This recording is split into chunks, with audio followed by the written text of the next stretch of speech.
يا أيها الذين آمنوا اتقوا الله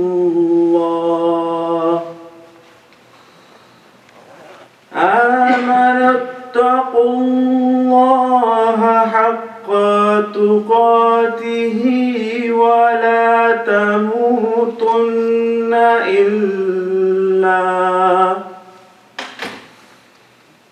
إلا وأنتم مسلمون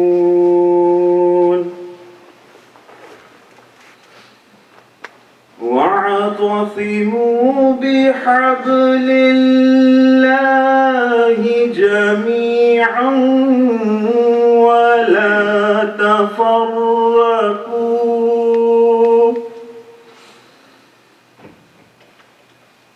واذكروا نعمة الله عليكم إذ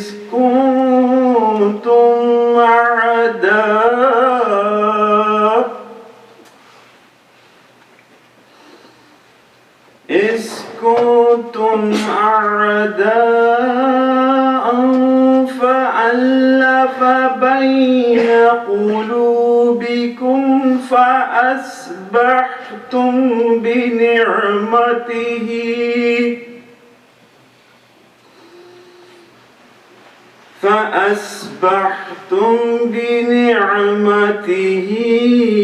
إخوانا وكنتم على شفا حفرة من النار فأنقذكم منها كذلك يبين الله لكم آياته لعلكم تهتدون ولتكن منكم أمة يدعون إلى الخير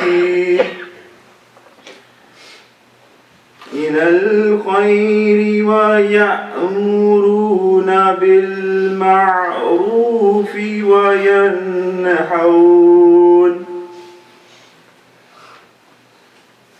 وينهون عن المنكر وأولئك هم المفلحون.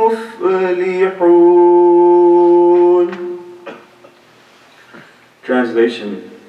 In the name of Allah, the most gracious, the most merciful.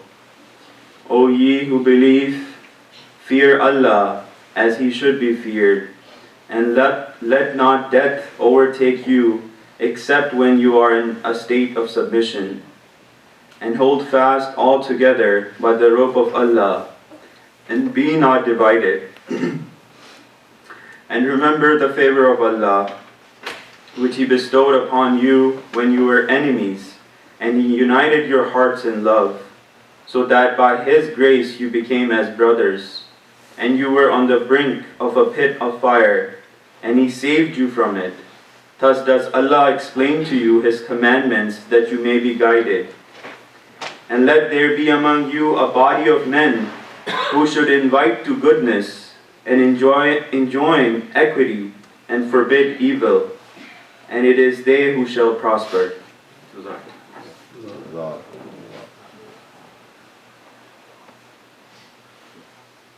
Jazakallah Ibrahim bhai. Ashhadu an la ilaha illallah wahdahu la sharika lahu wa ashhadu anna Muhammadan abduhu wa rasuluh. Amma ba'du, fa'udhu billahi minash shaitanir rajim. Bismillahir rahmanir rahim. I want to start today by thanking Allah the Almighty for giving us this opportunity to celebrate this great achievement of Jamaat Ahmadiyya in the United States, and of course thank Allah the Almighty and Also wish to thank all of you for joining us today. The fact that we have such a big crowd at this time of day is testament to the fact that we place this very high on our importance, as we should.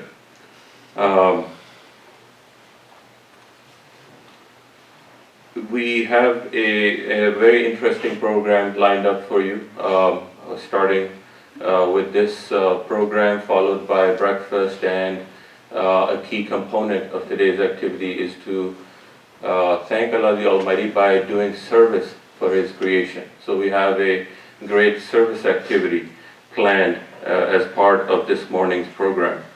But back to this core session, which will focus on covering the history of Ahmadiyyat in the United States. What you're going to hear today is, for those of you who are in school, it's a lesson in history, a lesson that you will not hear in your history classes in schools. You will not see in the textbooks covered. And none of your teachers probably know about this history.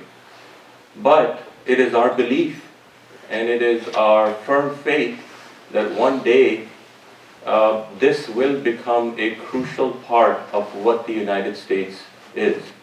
People right now may not understand the significance of how, a one person who represented the Messiah of this age came to this country to spread his message, and then what it turned into. But again, we believe, and that is the focus, that we must believe that inshallah one day this will become a pivotal part of the history of this nation.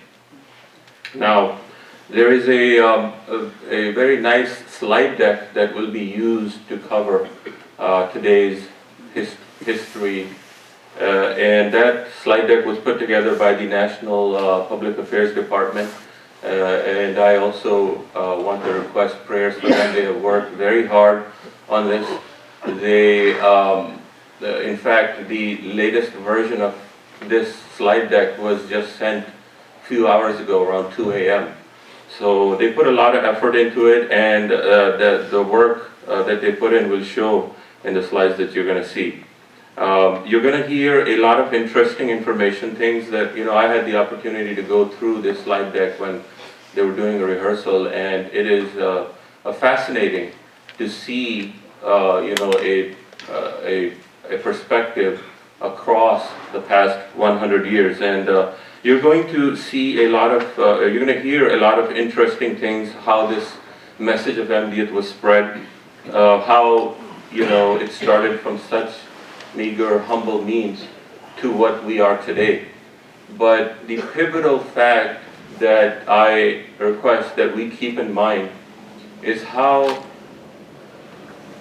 the Hazrat Masih Maud al-Islam, living in a remote village of Qadian, how in a day and age where mass communications were non-existent, how that message actually was able to reach the United States and throughout the globe for that matter. And it really is a testament to the revelation that Hazrat Masih Maud al-Islam received, that I will spread thy message to the corners of the earth.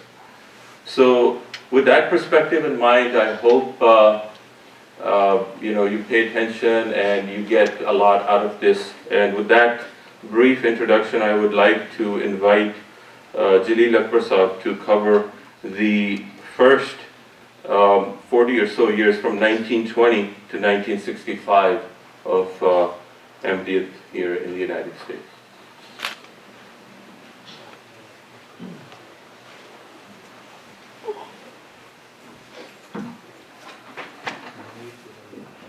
Jazakallah Sadr Sahab. Ashhadu an la ilaha illallah wahdahu la sharika lahu wa ashhadu anna Muhammadan عبده ورسوله أما بعد فأعوذ بالله من الشيطان الرجيم بسم الله الرحمن الرحيم.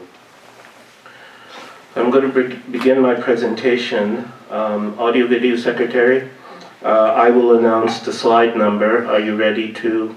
I assume you are ready to display them. Please show slide number 7 on the screen. So I will help highlight the history of the U.S.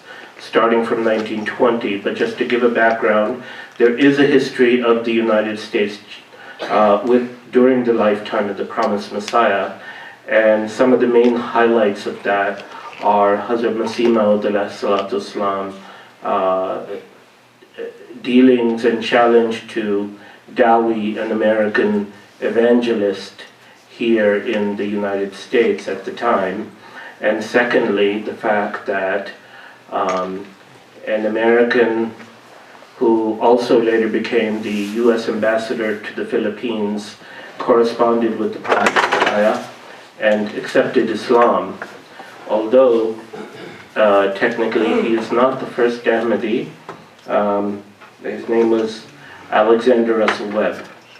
So on the screen now you will see that on this day, 100 years ago, February 15th, 1920, Hazrat Mufti Muhammad Sadiq arrives in the United States and lands in Philadelphia, where Hazrat Khalifatul Masih II, Radiyallahu anhu, directed him to establish the first Ahmadiyya mission in America. The immigration department blocked his entry on the ground that he might preach polygamy, citing the difference between a commandment and an option or permission, along with the Islamic commandments to obey all the laws of the land. He was ultimately granted release by the Washington, D.C. Secretariat. Dr. Sadiq, or Hazrat Mufti Muhammad Sadiq, as we prefer to call him, set up his first mission in New York City in April of that year. By the end of May 1920, he had made 12 new converts to the Jamaat, to the Ahmadiyya community, including Mrs. Sobolewski, who was the first American woman to accept Ahmadiyya in fulfillment of a prior dream. Let me just add my own narration. In addition to this slide, Hazrat Mufti Muhammad Sadiq's work was not prevented by his brief incarceration during the immigration process. There were laws here, draconian laws, the Oriental Exclusion Act, etc., etc. Americans were afflicted with ignorance and great prejudice, and that reflected itself in the laws. But Allah Ta'ala blessed him with miraculous success.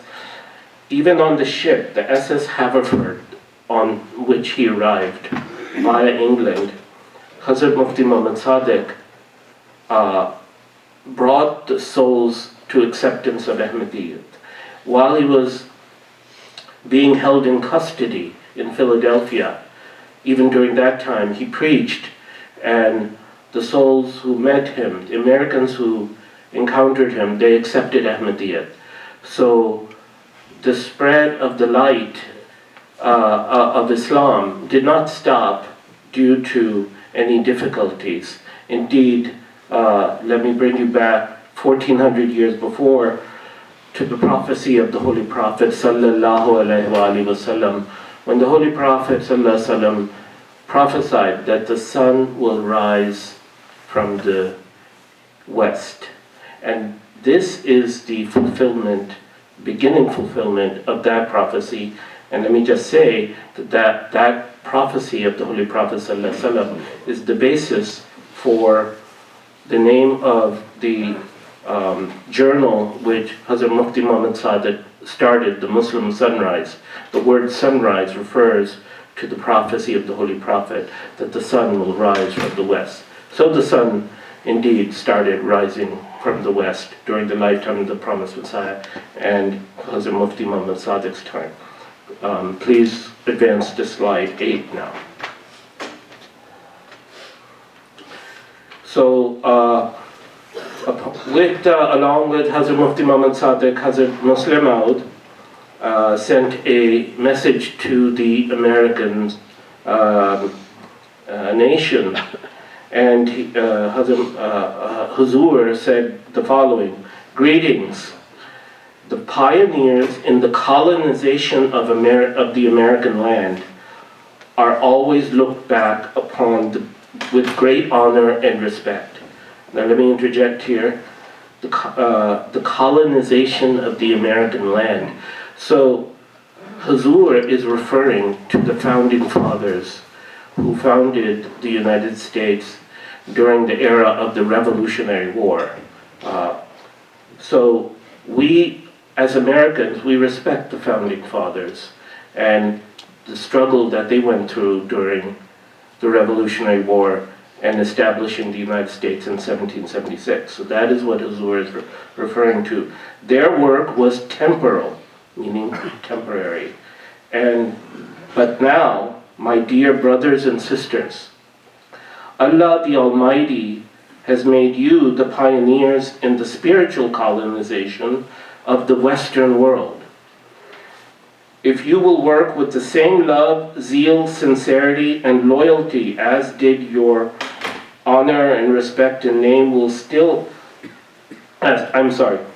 if you will work with the same love, zeal, sincerity, and loyalty as they did, your honor and respect and name will be still greater than theirs, as you will have moreover the reward at the last day, and Allah's pleasure, the grandeur and beauty of which no one can estimate here in this world. This was Huzur's message at the inauguration of the United States Jamaat in this message was delivered in July of 1921. Next slide, slide number 9. Hazrat Mufti Muhammad Sadiq delivers at least 50 lectures that we know of within a period of 12 months. So through these lectures, Hazrat Mufti Muhammad Sadiq traveled the country. First, as I said, he established his center in New York City. Then later, he moved his center of operations to Highland Park, Michigan, which is a suburb of Detroit. There, Middle Eastern brothers who had immigrated to the United States prior had established their own area, and they had a mosque. And Hazrat Mufti Muhammad Sadiq cooperated with these two men. If you see the picture on the left-hand side, where Hazrat Mufti Muhammad Sadiq is in the center, and these two brothers were the imam of this mosque, of which the picture you will see on the right side in the center part of the screen, and in the lower oval is showing them performing salat and they're in sajda. And you can see that the US media gave Hazrat Mufti Sahib wide coverage, so there were newspaper articles on many of his activities, and we are showing a few of them to you here in these slides. It says, "Trying to make Christian America Mohammedan." Now at that time, Americans never heard of Islam. They didn't know anything. We can't blame them. They didn't know the terminology. So they thought the Holy Prophet ﷺ was at the center of the faith, so they called it Mohammedan. But our missionaries corrected Americans wherever they went and taught them the true terminology of Islam, and follower of Islam is a Muslim. In the center you will see a great picture where in Highland in the Highland Park area in Michigan, Hazrat Mufti Muhammad Sadiq got, among his many opportunities to deliver lectures and speeches to Americans, this occasion is one at the Auto Workers Hall in Detroit in February 1921. Mufti Muhammad Sadiq Sahib converted over 700 Americans to Islam before departing in 1923. So 700 is referring to the overall accomplishment, not just simply this the audience shown in that lecture hall. But these are great events, very significant in terms of the light of Islam spreading in the United States. Next slide, please, slide 10.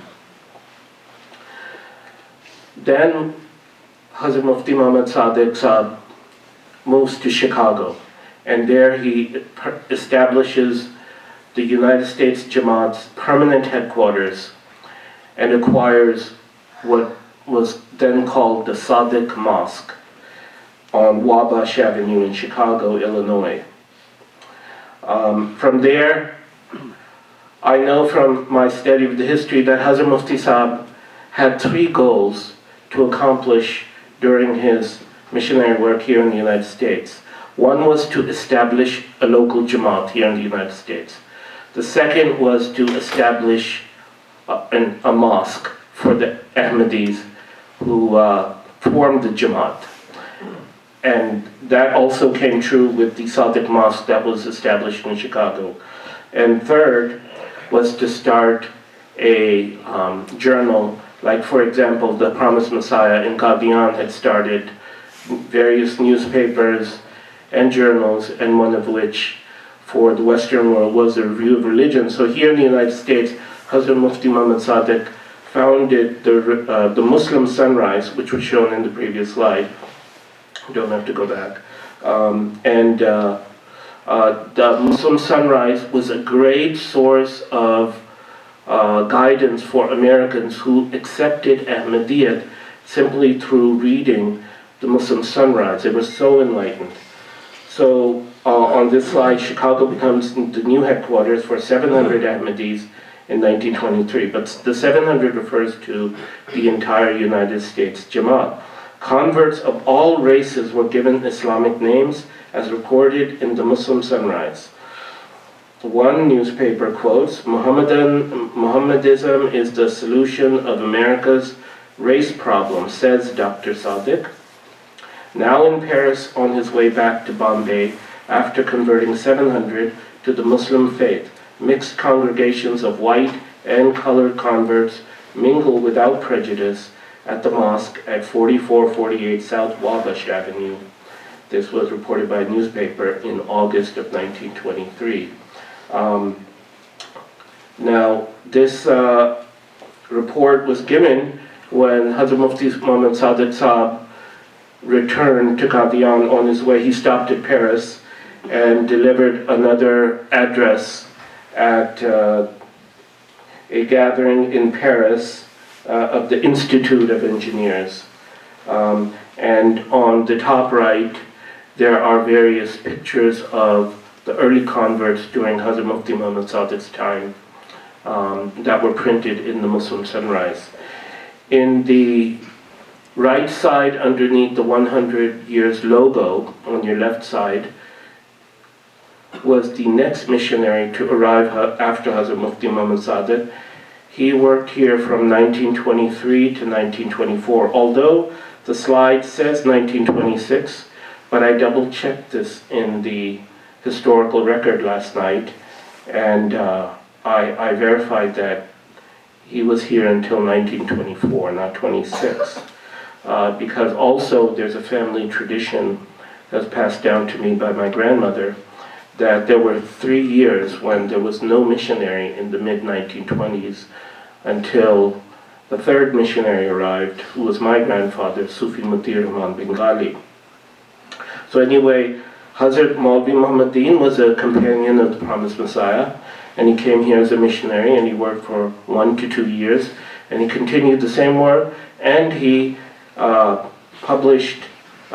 continued to publish the Muslim Sunrise. through which I'm sure there were continued to be more converts. Slide 11, please.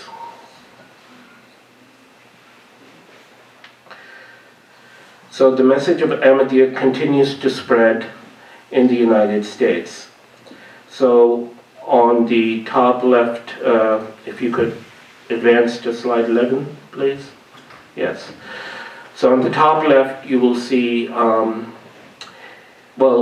in the 1940s, additional missionaries came, but during the decade of the 1930s, Sufi Mutir Rahman Bengali was the sole missionary. He did have some volunteers among the Jamaat members who assisted him in the missionary work, and Sufi Sahib gives them credit by calling them his assistant missionaries or something along those lines.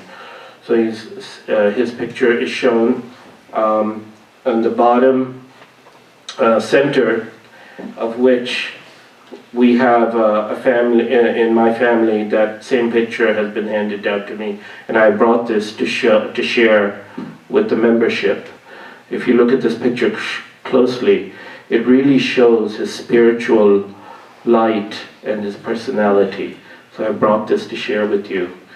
At any rate, the same picture was printed in the newspapers, and in the bottom left, the newspapers also used that picture to announce whenever Sufi Sahib was about to deliver a public address. And I know from my study of the history at that time that the converts didn't stop. He reports within the span of a year that he had 200 converts. And in one newspaper article, the size of the United States Jamaat was reported to be 2,000 Ahmadis in the 1930s, early 1930s. So the 700 didn't disappear immediately, as is the misconception. They may have faded away, and as Hazrat Khalifa Masih Khamis recently spoke, their progeny may not have continued to receive the message of Ahmadiyyat in their generation. And in the lower left, Sufi Sahib is in the center of one of the non-Ahmadi mosques. It is reported the Mother Mosque, which was established in North Dakota, and he visited the Middle Eastern community and spread the message of Ahmadiyyat to them as well. And in the center is showing, in the United States, a cluster of locations where there were local Jamaats. You cannot see it very clearly here, but it also shows the entire world, because that shows what all the other missions were in the early 1930s. So Chicago was working alongside England, Asia, Africa, South America, Australia, and so forth. Next slide, please. Slide 12. So this is an effort to introduce just a few of the many converts that the Jamaat was blessed with. But let me begin at the bottom. The lady that is shown, she's one of the early converts during Sufi Mutir Rahman Sahib's time, Sister Aisha Augusta Atkinson. And she most likely accepted Ahmadiyya perhaps through correspondence, because she was a resident of California. The next one above her is a gentleman named Ibrahim Khalil. That was his Muslim name that he adopted after he became Muslim. He is originally a native American Indian. And then there are other converts. Ibn Yamin was a resident of St. Louis, long time, and we know Brother Rashid Ahmed of the Midwest of Milwaukee. He also accepted Ahmadiyyat in the late 40s. Slide 13, please. So Dayton, Ohio mission is established during the 1940s. So the significance of this is that in the mid-1940s, the US Jamaat establishes our first purpose-built mosque, whereas all the buildings before were acquired buildings. And so after that, the first Jalsa Salana was inaugurated in 1948 during the time of the missionary in charge of Dr. Khalil Ahmad Nasser Sahib, who began his work as missionary in charge 1948 till 1959. The picture at the bottom shows the participants of the first Jalsa Salana. Slide 14. So I'm speeding up and just trying to give a very quick highlights. There's so much to talk about and not enough time. In this slide, in 1950, Hazrat Muslim Maud, in the post-World War II era, directs the missionary in charge, Dr. Khalil Ahmad Nasser, to move the headquarters from Chicago to Washington, D.C. And the Jamaat acquires the American Fazl Mosque, also with the help of Hazrat Chaudhry Muhammad Zafrullah Khan. In the center shows a picture inside the Fazl Mosque, but as you can see, it pictures Hazrat Khalifatul Masih Salis. That particular picture dates from 1976. The picture on the right shows Dr. Khalil Ahmad Nasser, who also happens to be one of my elders. He was my uncle, pictured with the local Jamaat. But this picture is not inside the American Fazl Mosque. This is somewhere else. Next slide, please. Slide 15. The St. Louis chapter reinvigorates the 1922 routes during the 1950s. So this is true, actually, of all the local Jamaats. The local Jamaats were in Chicago, Indianapolis, Detroit, St. Louis, and Pittsburgh. Those were the main local centers. Then the missionaries also traveled to Philadelphia and New York City and began to establish the Jamaat in those locations too. So this is just an example. There's a series of 6 historic pictures here on the bottom 2 rows. Abdullah Ali was one of the eldest living members of the US Jamaat. It is said that he died at the age of 99. In the 1950s, Abdullah and his wife, Almas, would provide residence for the first official missionary to St. Louis. The missionary shown on slide 15 is updated, but one of those missionaries who resided in St. Louis was Shukr Ilahi Sahib. And also in the group of pictures below, Sayyid Jawad Ali is also shown. I recognized his face there. Next slide, please. So this is showing one aspect of the population of Ahmadi converts during the pioneer days.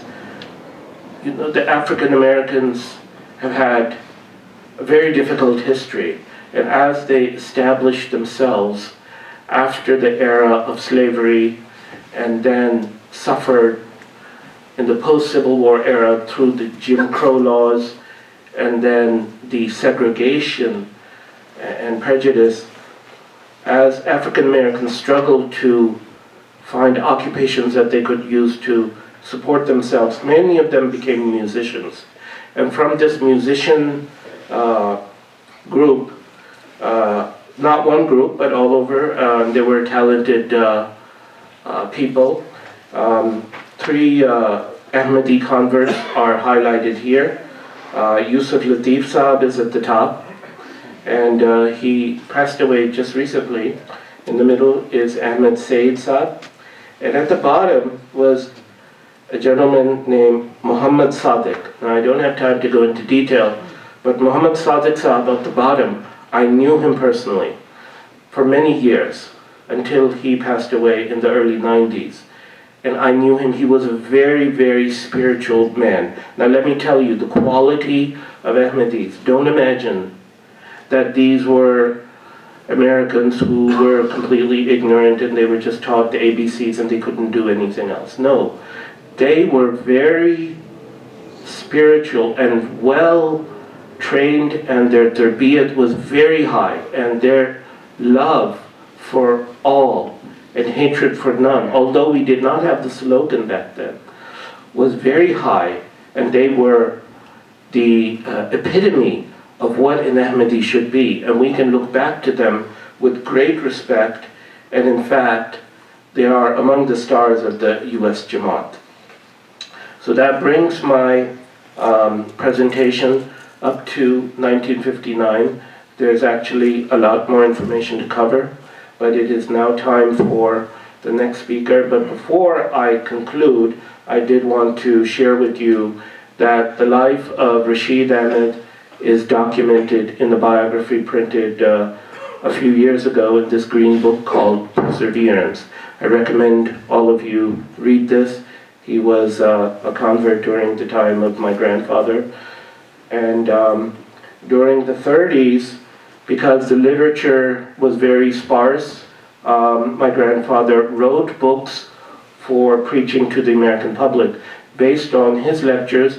The main two topics that he spoke on, one was the life and character of the Holy Prophet Muhammad ﷺ, and the other was to give the American population, who were Christians of course, the proper teachings about the life and character of Hazrat Isa, of Jesus, peace be on him, who was not, as they thought, someone to be worshipped, but a prophet of God. And so I have brought these two books to show you that these were written in the 1930s, and this is still being printed and sold in the UK Jalsa. I brought it a couple of years ago. So one is the life of Muhammad sallallahu alaihi wasallam, the other is called The Tomb of Jesus. And this book, believe it or not, was instrumental in the convert a couple decades ago of our current missionary in Ireland. But that is another story for another time. And I conclude my address. Wa akhiru dawana anil hamdulillahi rabbil alamin. Jazakallah Jalil Bhai. And now I will invite Hibbi Balsa to cover from 1960 onwards.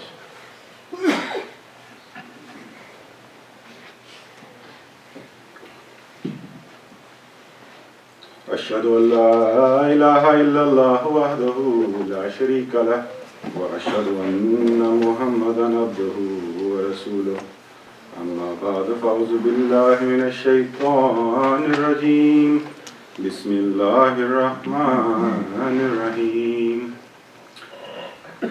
I just wanted to quickly preface this. I know that we have 20 minutes to talk and I have 60 years to cover, so there is no way to fully do justice to this period in history. So after the session today, we can share some of this information that we're displaying with members who wanted to look into it further. I think there's some very valuable information that is deep in some of these slides that many of you will find valuable. So if I can request the audio video team to please queue up slide number 16.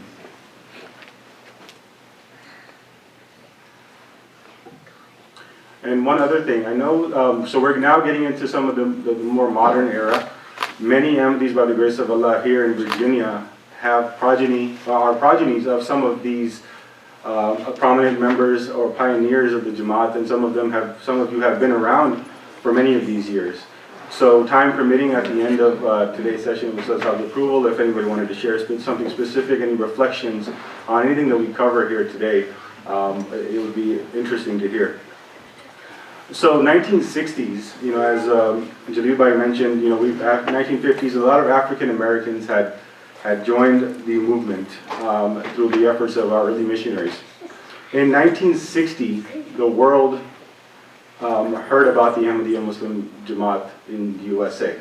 And very interestingly enough, it was not because of something that was happening here necessarily in the US, but it was because of a prayer duel that was that was made by Sheikh Mubarak Mosque, who many of you, who is near and dear to many of us living in Virginia and who have been here for years, who also was served as missionary in charge and emir from 1983.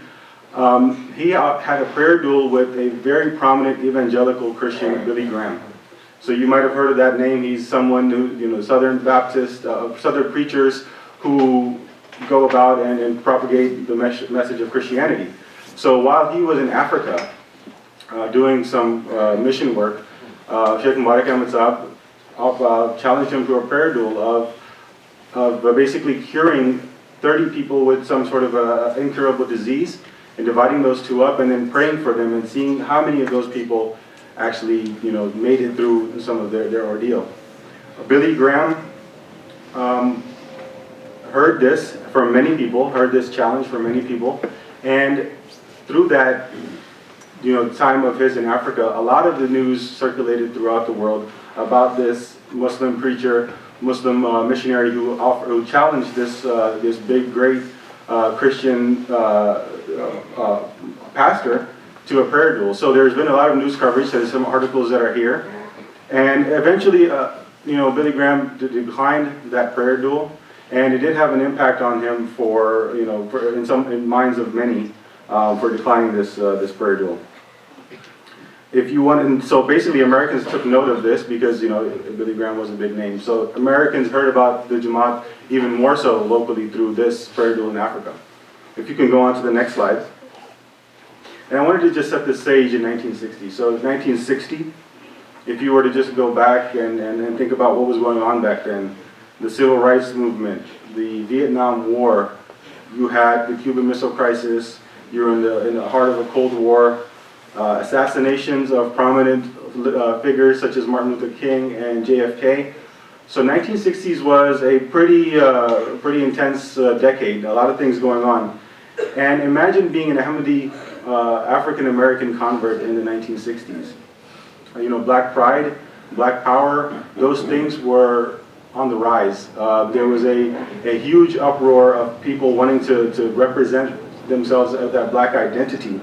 And the black Muslims that eventually became the Nation of Islam, they represented that movement in part, by some of the prominent figures such as Malcolm X. So the Jamaat had to clarify some stances in regards to how Ahmadiyyat and this movement or this Nation of Islam that was sort of forming, how it was different. And Missionary Saab, A.R. Khan Bengali Saab, had a he put articles out on various papers to clarify the point of how Ahmadiyyat is different from these. And I'll read another excerpt from that. The Ahmadiyya movement is purely religious and international movement. The movement represents true Islam and does not recognize any segregation or discrimination of people on the basis of race, nationality, or class. According to Islam, all men of whatever nation or tribe are equal and brothers. So according to the Ahmadiyya movement, there can be no discrimination of Muslims or humanity as black or white. So this is a very important point that needed to be clarified to the Americans at that time, that black Muslims in no way, which was sort of a social and political movement to help the cause of the civil rights and things of that nature.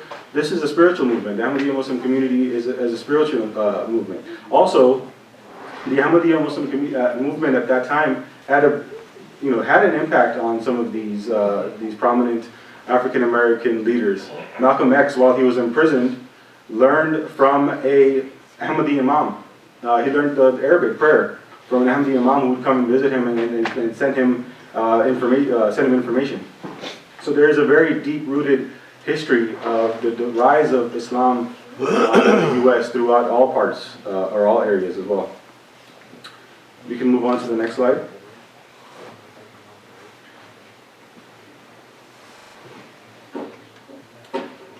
So in the 1960s, I found this very interesting because it has a lot of relevance and a lot of correlation to some of the work that we've done in the last few years. The Jamaat, I wanted to also just cover that the Jamaat didn't spread slowly.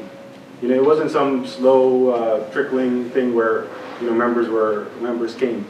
the early history of Islam was very quick. You know, there was a lot of converts that were coming into the movement in the early history, and a lot of it was due to a lot of campaigns, a lot of media attention towards this. As Jalil Bhai mentioned, that Americans were not aware of Islam. They had no idea what, you know, Islam was. They didn't even call it by the right name. So when our missionaries first started to come, they had no fear. You know, if you look at some of the titles, if you can, I'm not sure if you can zoom in, AV team, but if you look at some of the titles on some of these campaigns that were run throughout the country, there was no beating around the bush. They were straight to the point. They talked about Jesus was saved from the cross, the promised Messiah has come, what was the sign of Jonas. There was some very, very direct and to the point type of media campaigns that were launched at that time. So there was no political correctness or some, you know, that fear of hurting someone's feelings. So this is what was being done in the 1960s at a time when there was a lot of different things happening in civil rights, and as I mentioned, a lot of different issues that were going on in the world. And our Ahmadi missionaries and our Ahmadis, early converts, were fearless in this respect. So there's certain campaigns that were launched nationwide. We believe that God is one. We believe in all the prophets, and so on and so forth. And it's very, very similar to the True Islam campaign that was launched a few years ago with the various points. So that correlation I found interesting, that 60 years later we're doing similar things. If you can go to the next slide. So this is a slide with some pictures. You can zoom out a bit, yeah. Not that much. There's some pictures here of some of our prominent members. Of course, Jodi Zubullah Khan Saab is here talking with JFK, and this is not just a casual meet and greet. This is something where the President of the United States sat down with Jodi Zubullah Khan Saab and asked his advice on certain topics. It wasn't something that, you know, we were just coming in, shaking hands, and walking out. There was an agenda to this meeting, and it was the apartheid in Africa and how, you know, what Jodi Saab's thoughts on that was, and how we can, you know, help resolve some of these issues, the problems in Africa. Also, you know, on my right, there is a picture of Sister Mubarak Mosque, who was sitting with President Gerald Ford. She was running for a congressional district at the time. And during her meeting with President Ford, she handed him a copy of the Holy Quran. So again, the fearlessness of the early Ahmadis, where they would go to the president and in almost a political type of setting, and then hand him a copy of the Holy Quran. If you could go to the next slide. So now we're moving into the 1970s, and 1970s brought forth a you know, historic event with the first visit by Khalifa al-Masih Salis, Hazrat Mirza Nasir Ahmad, visited America in 1976 as well as 1980. So this was the first visit, and some of the headlines that you can see here is a Muslim leader visits city to teach people to love. Look out, he wants you. And grandson of the promised Messiah terms Islam the only way. So again, no beating around the bush. The headlines are very direct, and the message is very clear and direct. So this is the first visit. There's also an image here of Sahibzada Mirza Tahir Ahmad addressing a crowd, members in Chicago. And you know, there's on the bottom right, there's a picture of Ahmad Saab, who served as Amir Jamaat USA for many years, meeting with Henry Kissinger, who was the Secretary of State, a very prominent political figure in that era, in that time. And we could continue to the next slide.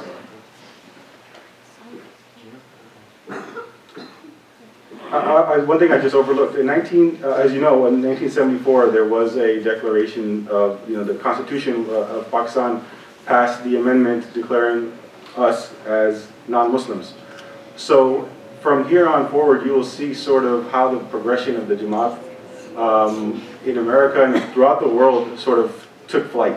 So when we get to the 1980s, and persecution, well, before that, in 1982, when Hazrat Khalifa al-Masih Wahhabi was elected as Khalifa, he made a visit to the United States. And at that time, he instituted a scheme to build 5 masajid across the country in 5 prominent cities, Chicago, Detroit, Los Angeles, New York, and Washington, D.C., that kicked off projects such as Beth Rahman, Chino Mosque in L.A. So this was his vision to start these mosque projects in 1982. In 1984, as you know, the Ordinance 20 was passed in Pakistan, and the immigration of a lot of Ahmadis started to rise. A lot of people started to leave Pakistan and migrate to different parts of the world. That is also ushers in the era of a lot of Southeast Asian Ahmadi Muslims coming to the United States, sort of transforming some of the early African Americans is sort of shifted the dynamic. But you would see some of those changes take light in the next few years and decades.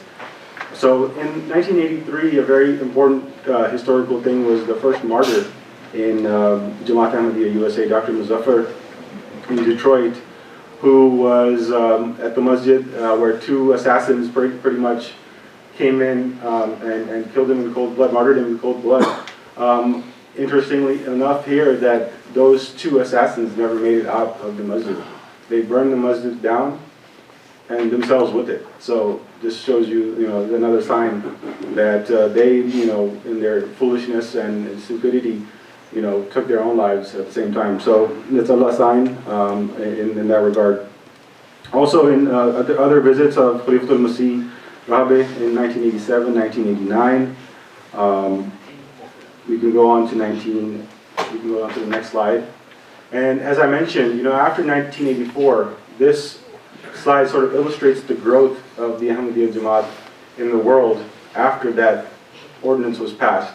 You can see that the Jamaat slowly progressed in the green from 1920 on to 1950 to 1980, but by 2010 the entire map of the world is almost green.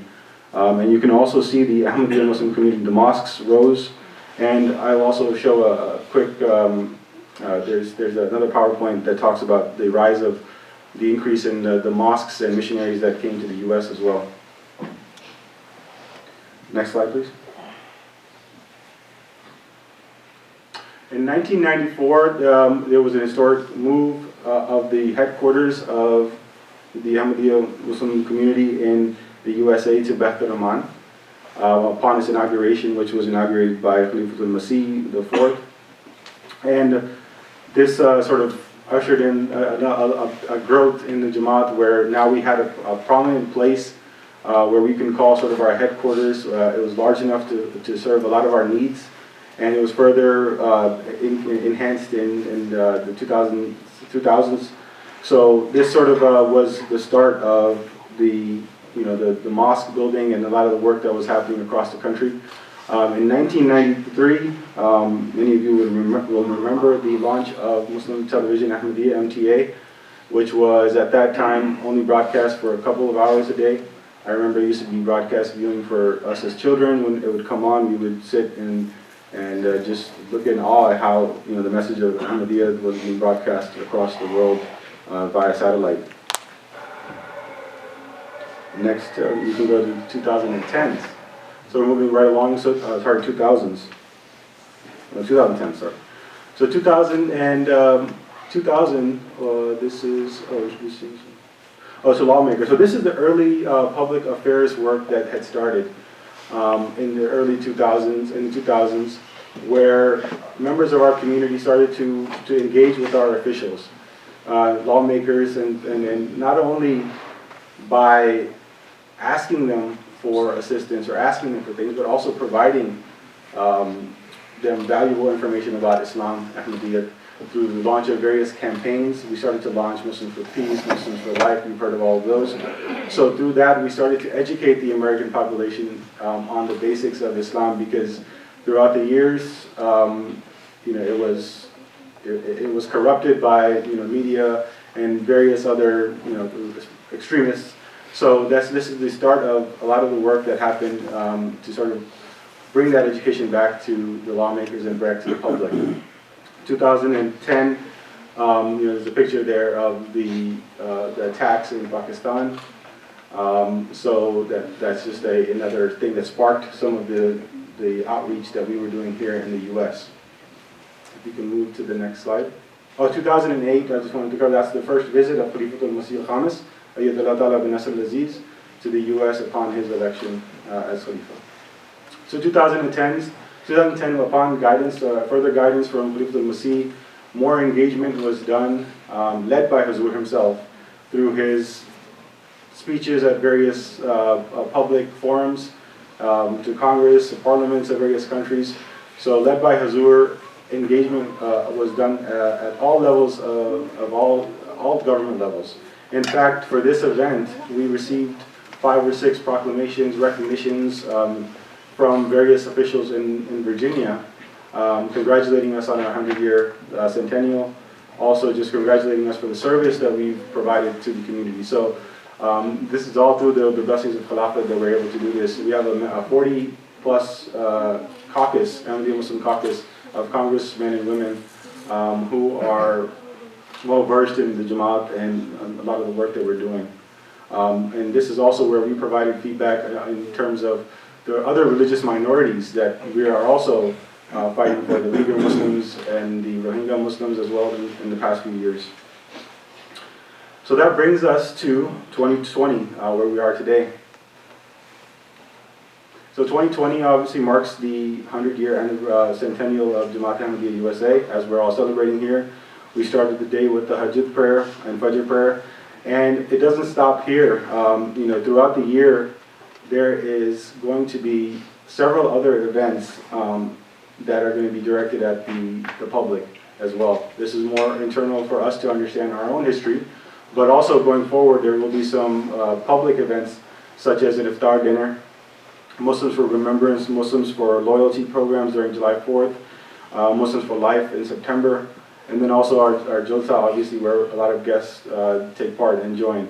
So these are all part of the Centennial plan to also introduce or to educate the community around us about our 100-year celebration here, and that the fact that we are the oldest the Muslim organization, organized Muslim organization in the U.S., and we've been here for a long time and have deep-rooted history. With that, lastly, before I end, I wanted to just, there's a new website that is launched today, alhamdulillah, it's the new trueislam.com. You can go and check it out now. It's True Islam was there before, but now it's been revamped, and it's a very nice website for you to share with your guests and your friends and family. So if the AV team can just pull up the other slide about the CVA, I wanted to just cover the history of Virginia, or as CVA as we know it. I'm not sure if it's available, but if not, I can quickly I can discuss it. Okay, there it is. So the CVA Jamaat wasn't always known as CVA Jamaat. At one point we were the Northern Virginia Jamaat that was established in 1995. Pretty much all of Virginia was one Jamaat at that time.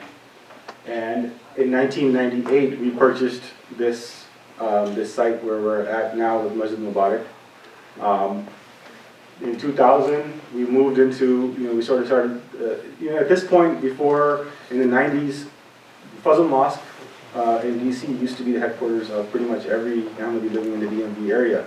But started, as we grew, the Jamaat started to have mission houses and other facilities where we would offer our prayers and Jummah prayers. So in 2000, you all remember the house in Herndon that we had where we offered our prayers. And also in 2006, the first missionary was sort of assigned to DC area. It's not 2000 like it says there. He was assigned to the DC area where he covered a lot of the Virginia Jamaats as well. In 2008, there was a split between NVA and CVA. This is where the division happened between the two Jamaats. 2010, the Masjid Mubarak site was developed, and by 2012, the masjid was inaugurated and opened up. And then 2013, we had our first missionary, Juan Khan, who was here to Central Virginia. So it's a little bit of a history of Central Virginia and how we got here. So with that, I will conclude my address.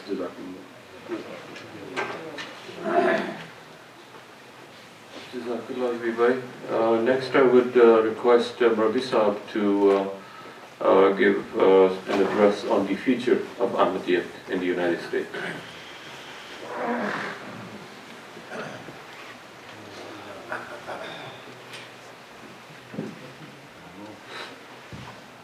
Assalamu alaikum warahmatullah.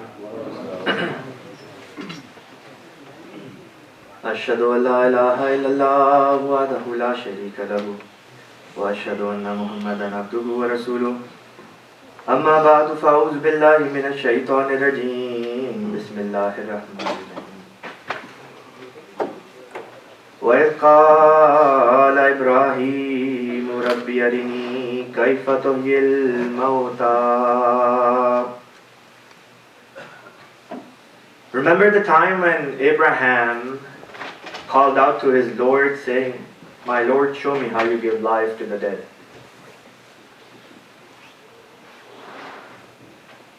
As most of you, if not all, are aware, that these days I am doing some house visits and trying to meet as many families in Virginia as possible. Just this past week, I was fortunate enough to meet an Ahmadi family. I met two brothers who come from Pakistan, and they told me that when our Jamaat was celebrating 100 years of the existence or the establishment of Jamaat Ahmadiyya in Islam, 1989. They were in Pakistan and they remembered the significance of that day. Because on that day in their home, 7 or 8 companions of the promised Messiah ﷺ came. And they came and they shared their stories, how they saw promised Messiah ﷺ, how they converted. And these brothers who are now Ansarullah were back then young children, Atfal and Khudam age. But they remember, and their children will remember, where their parents were when the first 100 years were completed of Jamaat Ahmadiyya in Islam. So the significance of this day, 15th February 2020, is also very important.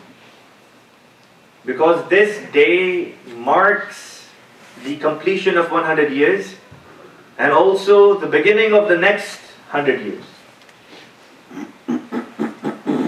When Hazrat Mufti Muhammad Sadiq Sahib Razillah Ta'ala Anhu landed on the shores of Philadelphia, he might not have known what was in store for Ahmadiyyat in the first 100 years in USA. They were working in the dark. They did not know what was ahead of them.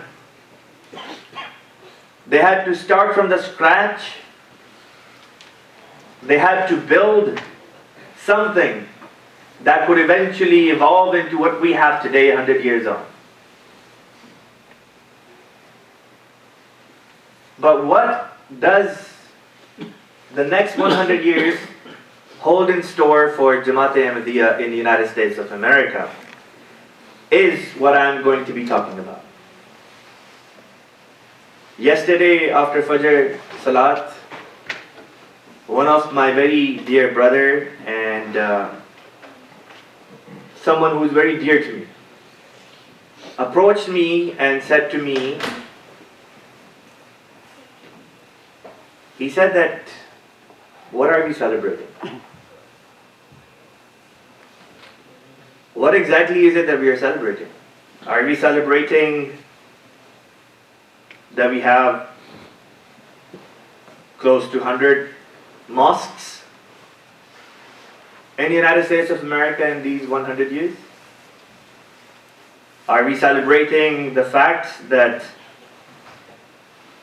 the number of Ahmadis from 1 or 5 or 10 or 700 or 2,000 has now increased to 20,000 in last 100 years through conversion, migration, and birth?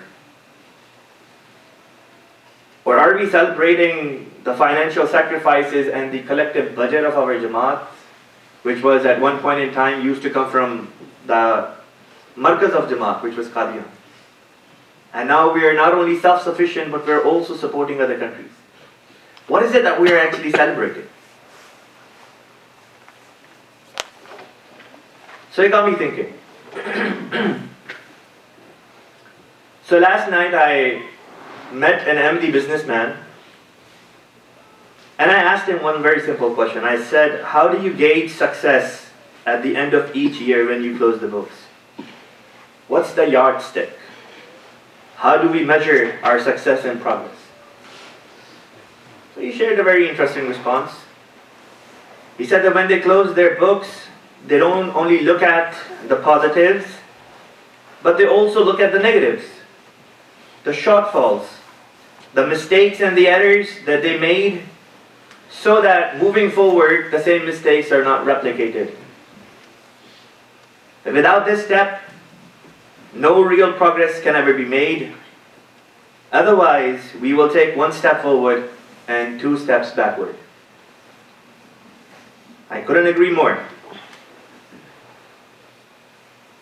Before we get to see or envision what the next 100 years might have in store for us, just a quick glance of what is it that we have achieved, where we currently stand when we talk about our current existence in the United States of America. The reason this brother approached me yesterday after Fajr Namaz is because he was worried. Something was bothering him.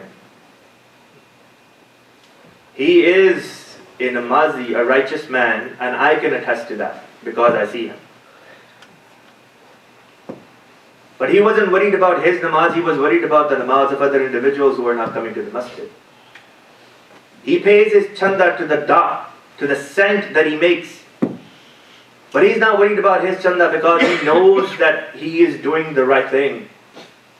What worries him is the fact that there is a very big number of our own brothers and sisters who work, who have a source of income, but they're not willing to submit their budgets.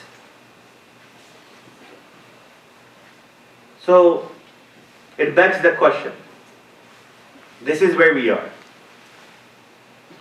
Where are we going from here in the next century of Ahmadiyyat in the United States of America?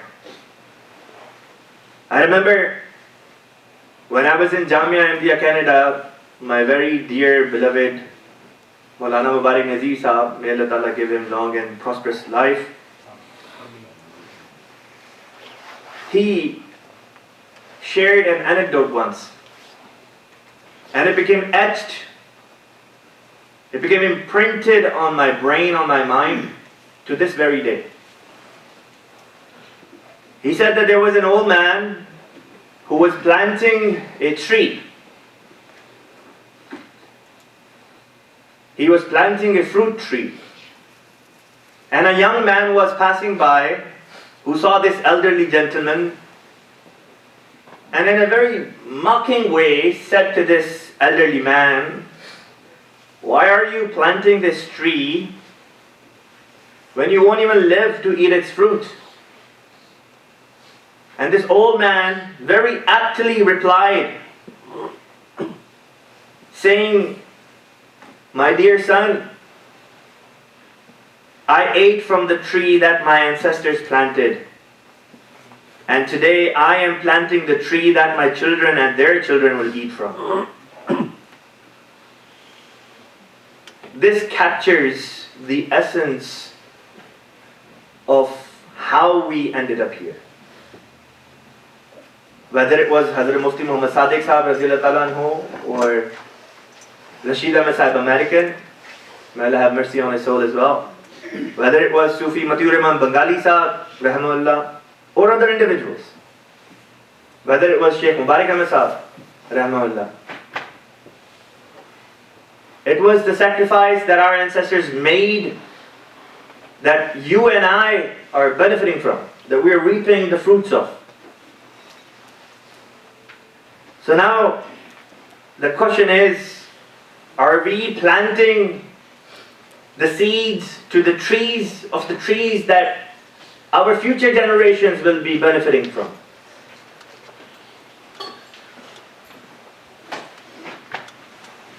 When Mufti Sahib Razillah Ta'ala Anhu came here, he did not know what the first 100 years of Ahmadiyyat in USA had in store for us. But let me share with you what the next 100 years definitely hold in store for us. The promised Messiah alayhi salatu wasalam has stated, and this is in Urdu, अगर कोई मरकर वापस आ सकता तो वो 2-3 सदियों के बाद देख लेता कि सारी दुनिया अहमदी कौम से इस तरह पुर है जिस तरह समंदर कतरात से पुर होता है. If someone could return after dying, they would have witnessed with their own eyes that 100 or 200 years later, they would have witnessed that the Ahmadi nation, that the Ahmadi Muslims are everywhere like droplets of water in ocean. Hazrat Khalifatul Masih Sani radiyallahu ta'ala anhu, the second caliph, stated, जब 100 साल का ज़माना पूरा हो जाएगा, उस वक्त जमात का फर्ज होगा कि अज़ीमुश्शान जुबली मनाए. उसके बाद जो लोग जिंदा रहेंगे वो इंशाअल्लाह वो दिन भी देख लेंगे जब सारी दुनिया में अहमदी ही अहमदी होगा इंशाअल्लाह. The second caliph said, when 100 years on the establishment of Jamaat come to its conclusion, it is imperative that the members of the Jamaat celebrate that jubilee, that centenary, in an excellent manner. Because those who would be alive after that would witness it with their own eyes. That the entire world would become Ahmadi. Or everywhere in the world we would see Ahmadi Muslims. The third caliph said, Ahmadiyyat ki agli sadi, Ghalaba Deen Haq ki sadi hogi. That the next century will be the century of the dominance of the Ahmadiyya Muslim Jamaat in Islam.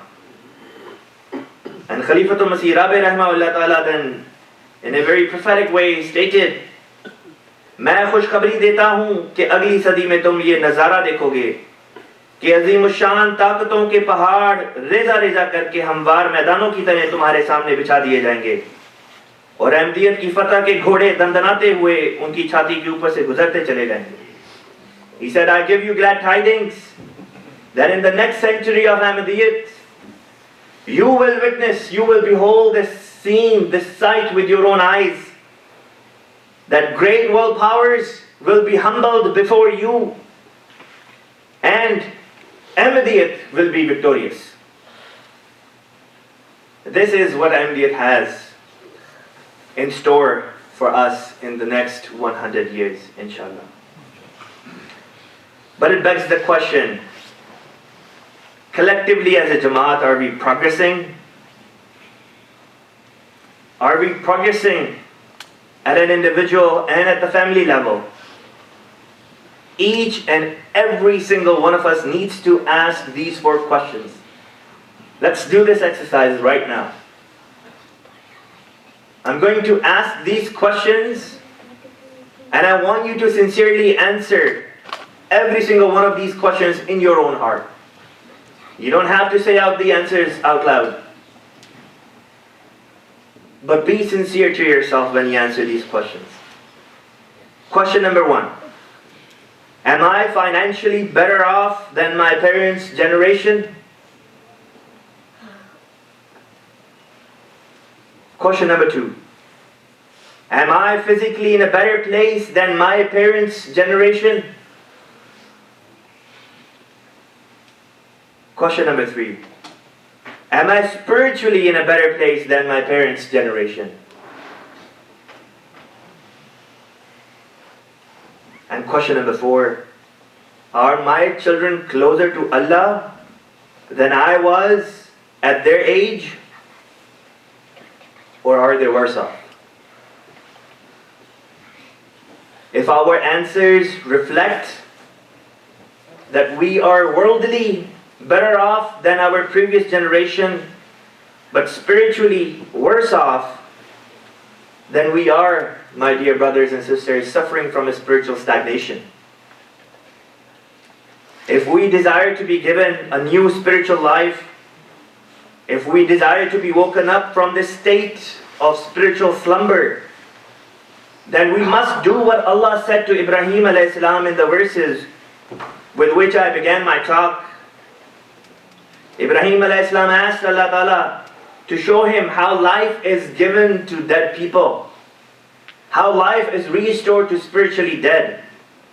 And Allah Ta'ala answered Ibrahim alayhi salatu wasalam saying, خُذْ أَرْبَعَةً مِنَ الطَّيْرِ فَصُرْهُنَّ إِلَيْكَ ثُمَّ اجْعَلْ عَلَى كُلِّ جَبَلٍ مِّنْهُنَّ جُزْءًا ثُمَّ ادْعُهُنَّ يَأْتِينَكَ سَعْيًا وَاعْلَمْ أَنَّ اللَّهَ عَزِيزٌ حَكِيمٌ.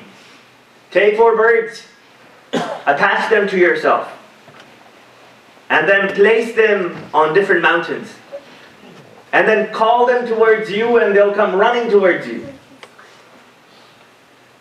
This is how Allah Ta'ala answered the question of Ibrahim alayhi salam. كَيْفَ أَرِنِي تُحْيِي الْمَوْتَى. How do you give life to those who are spiritually dead? So if we feel that spiritual stagnation, or we feel that our children are moving away from God, if we feel that our children are moving away from Ahmadiyyat, then this is what needs to be done. In our own homes, we need to establish the love of Allah Ta'ala. We need to establish the love for Salat. We need to establish the connection with Khilafat. We need to establish the love for spending in the way of Allah Ta'ala. It's not a tax. Just the same way that offering namaz is not a tax. We do this, and then, and only then, we will become spiritually alive, and so will our children. Otherwise, there is no guarantee. Look, we heard today, before my talk, it was mentioned that many of the individuals who were once Ahmadi in the United States of America, they fell off the train of Ahmadiyyat, and they became lost. And not just they became lost, but now their generations, their progenies are also gone. Is that how myself, is that how my children are going to be?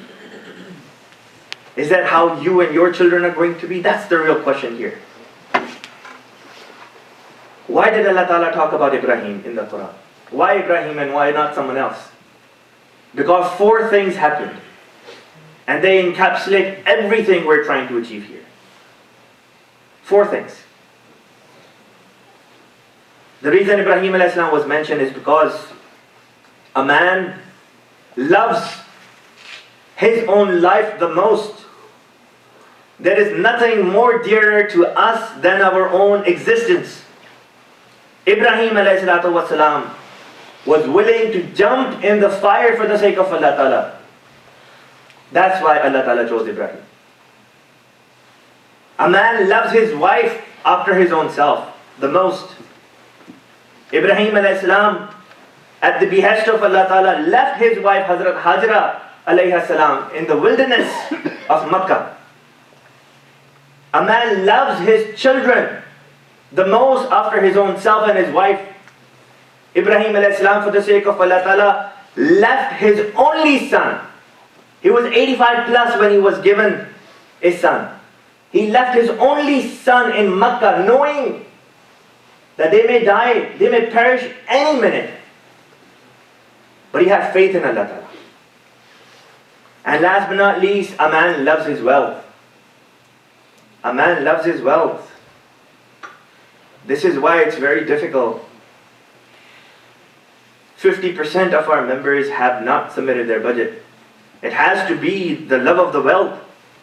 But look how Ibrahim was, alayhi salatu wasalam.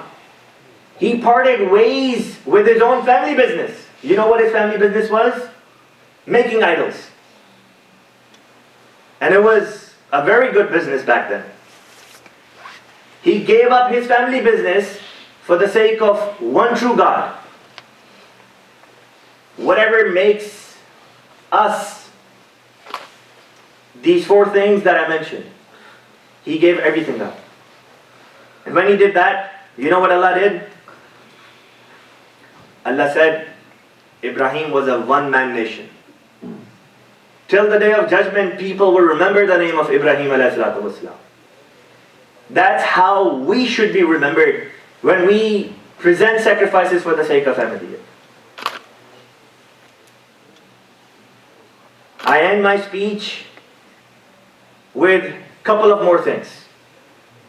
Hazrat Khalifatul Masih Rabi rahimahullah ta'ala, when 100 years of Jalsa Salana were happening, he sent a message in a letter which read, मेरी नसीहत आपको ये है कि जहाँ अल्लाह ताला ने तादाद में इतनी बरकत दी है और हजरत बानी सिलसिला आलिया अहमदिया की इस दुआ को गैर मामूली तौर पर शर्फ कबूलियत बख्शा है कि 1 से 1000 होवें बाबर को बार होवें, वहाँ हमेशा इस दुआ के दूसरे हिस्से पर भी आपकी नजर रहे और ऐसे नेक अमाल बजा लाएं कि आप हजरत मसीह मऊद अलैहिस्सलाम की रूहानी औलाद के तौर पर हजरत बानी सिलसिला आलिया अहमदिया की नेक तमन्नाओं पर पूरा उतरने वाले हों और आपके हक में हजरत मसीह मऊद अलैहिस्सलाम का ये मंजूम कलाम पूरी शान से सादिक आए।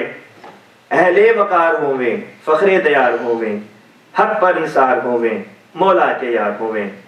खलीफतुल मसीह राबि रहमतुल्लाह ताला said that it is my advice to you that although Allah has blessed us with numbers in our persons, but we should always remember the words of the promised Messiah alayhi salam, the prayers of the promised Messiah alayhi salam, that if we want to be the recipient of those words, of those prayers, then we have to supplement our words, our claims with actions, not just mere words. When we do that, then this prayer of Ibrahim alayhi salam becomes a testament for us as well. This is recorded in chapter 26, verses 84 to 90.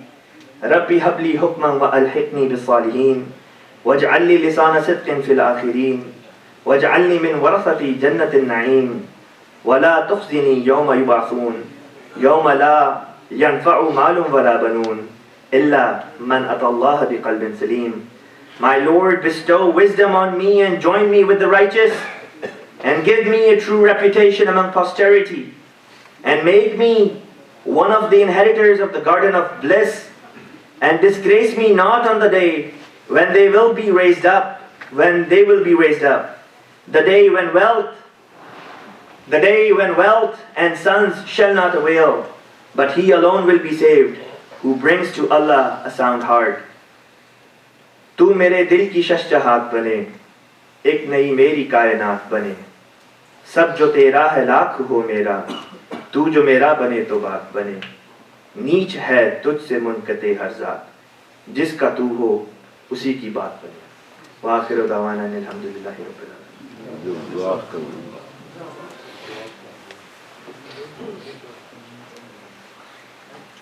Jazakallah Marisa for that very inspirational address as we look forward. Next on our agenda is the distribution of the awards for the posters that were made as part of this program. And while Ahmed Bhai is coming up, I would request our team here, we also have some gifts for the attendees. We had received pins with this logo of the centenary that we will distribute to all of the adult members.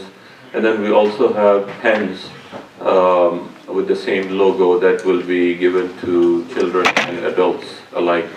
So our team there will distribute. If you just stay seated, they will be coming over, and I also request Ahmed Bhai to announce the results.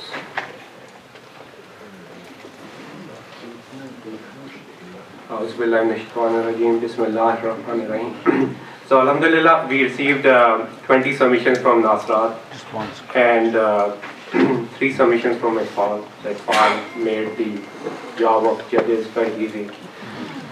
So the criteria which we used is the four pieces: creativity, content, neatness, and unique facts. Judges judged based on that criteria. So first I will announce the Nasrat top 5 places. Just want to mention that everyone made a real great effort, whoever participated. But at least we recognize the top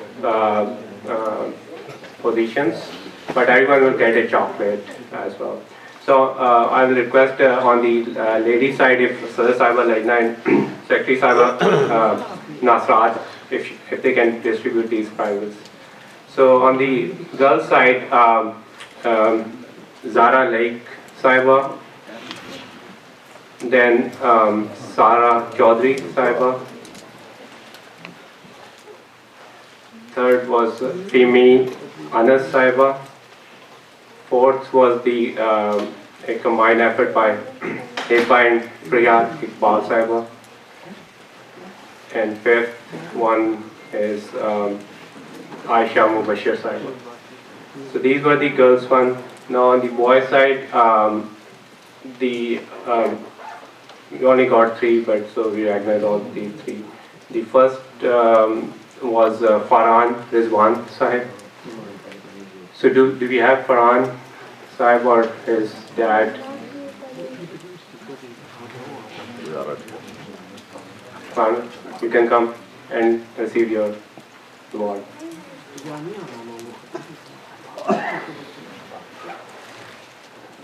Next is Agha Taimur Khan Sahib. Barakallah Lakum. If you don't have Agha Taimur Sahib, his father is here. Okay. Okay. Next, the third and last one is these Salman and Imran Broach Sahib. So if you can come and take the award.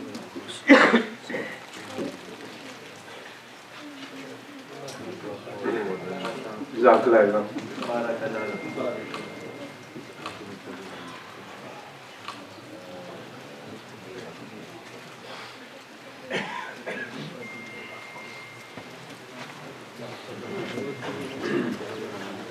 So now we will read out the letter that there was a letter, especially we were honored to receive a letter from Hazur on this occasion. So I would request Murabi Sahib to read out the Urdu letter. Bismillahirrahmanirrahim. Mukarram Amir Sahib Jamaat Ahmadiyya America. Assalamu alaikum wa rahmatullahi wa barakatuhu.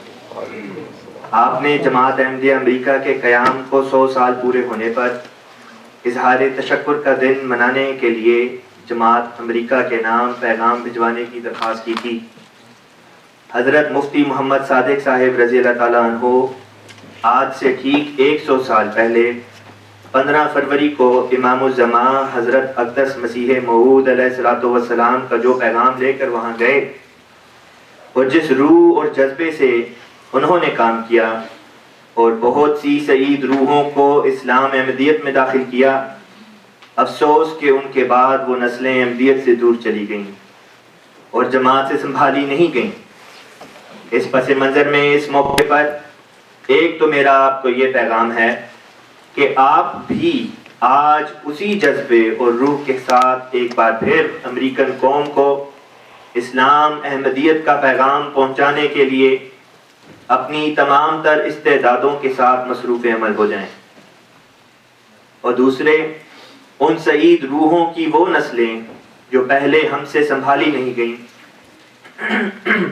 उन्हें तलाश करके वापस लाएं और उनसे राब्ता करके उनको दोबारा अहमदियत की आगोश में लाएं, जिस तरह कि मैंने गुज़श्ता एक सफ़र के दौरान पहले भी वहाँ के उन इब्तदाई अहमदियों की नुमाइश में लगी तस्वीरें देखकर आप लोगों को उनसे राब्ते करने का कहा था।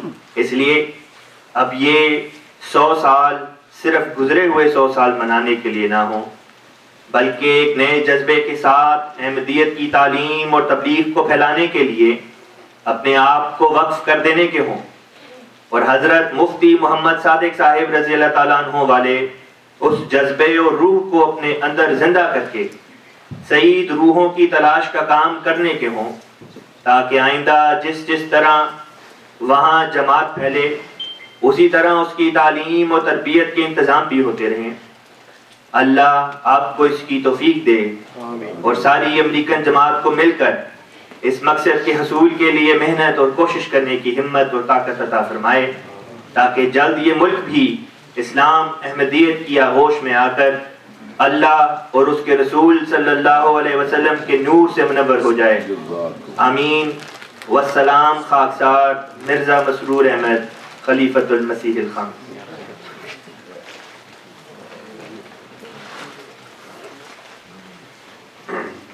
I will read out the translation of Hazur's letter.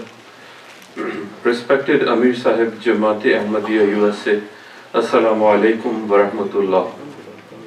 You have requested for a message to Jamaat Ahmadiyya USA expressing gratitude to Allah on the completion of 100 years and to celebrate the centennial of the USA Jamaat.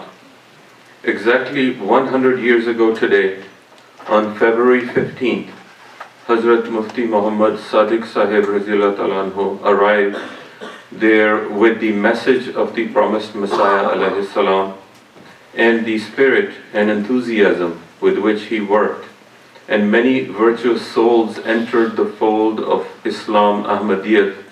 Unfortunately, their progenies went far away from Ahmadiyyat, and the Jamaat could not retain them. With this background, therefore, my first message is that with the same spirit and enthusiasm, using all your faculties, you should get involved today once again in giving the message of Islam and Ahmadiyyat to the people of America. And secondly, you should find and bring back the lost generations of those virtuous souls that we could not retain earlier. We should connect with them and bring them back in the lap of Ahmadiyyat, as I have already asked you during one of my visits after watching the pictures of the earlier converts in an exhibition. Therefore, these centennial days should not be just to celebrate the past 100 years, but these should be to devote yourself in spreading the teaching and preaching of Ahmadiyyat with a renewed vigor and fervor. These days should be used to regenerate the dynamism and the spirit of Hazrat Mufti Muhammad Sadiq Sahib Anhu to find the righteous souls, so that as the Jamaat expands here, in the same way, their moral and spiritual training is also taken care of. May Allah grant you the ability to do so, and may Allah grant you the strength and determination to achieve this as one united Jamaat all together, so that very soon this country comes in the fold of Islam Ahmadiyyat, and it is enlightened in the light of Allah and His Messenger. Peace and blessings of Allah be upon him. Ameen. Wassalam Thaksar Mirza Masroor Ahmad Khalifatul Masih Khamis. Now I would request Murbi Sahib to lead us in dua, but I also want to request that after dua, just please stay seated for another minute or two. I would like to explain the rest of the activities and programs. So please remain seated after dua.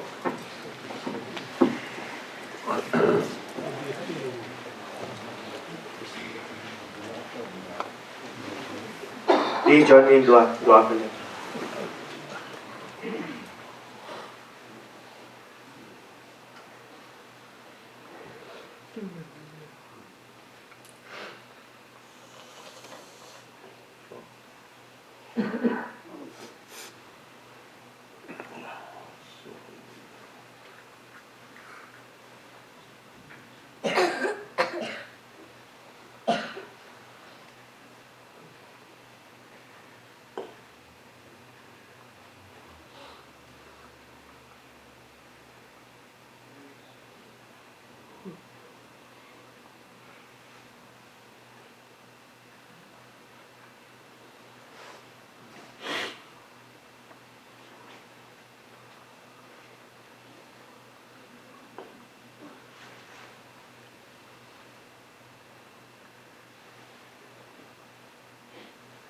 Amin.